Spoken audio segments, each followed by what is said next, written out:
Ate, good morning po. Ano kasi yung naging sakit mo nung unang punta mo dito? Yung ano po, itong kalahati. Yung kalahati ng mata mo? Mukha. Yung kalahati ng mukha ay Ano, may mga gumaga. parang pakiramdam mo may gumagapang. So, pagpunta mo dito, yun ang ipinagamot mo. Pagkatapos ng gamutan, anong nangyari sa may gumagapang sa kalahati ng mukha mo?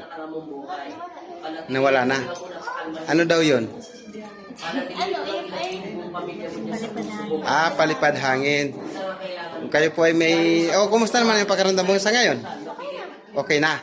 Hindi na siya parang may gumagapang. Yun po palang may mga case na ganito sa kayate. Huwag po kayo magdalawang isip.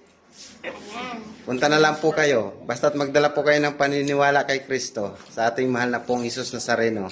At nagdala pa po siya ng kanyang... Tiyuhin mo po siya, te. Ito si tatay. Dinala niya dito. Tatay mo ba yan? Pabangking-bangking po nung pumasok. Tay, ano yung lakad mo tayo kanina, tay?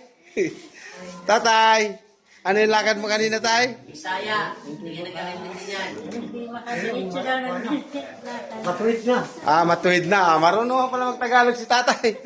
Tay, salamat ng marami, tay. Ate, sa anak niya, ito, salamat din po ng marami. At nagdala ka pa ng pasyente, tatay mo pa. At gumaling din kagad. Salamat po, Papa Jesus. Bye-bye, ate. Thank you so much. Thank you, Lord.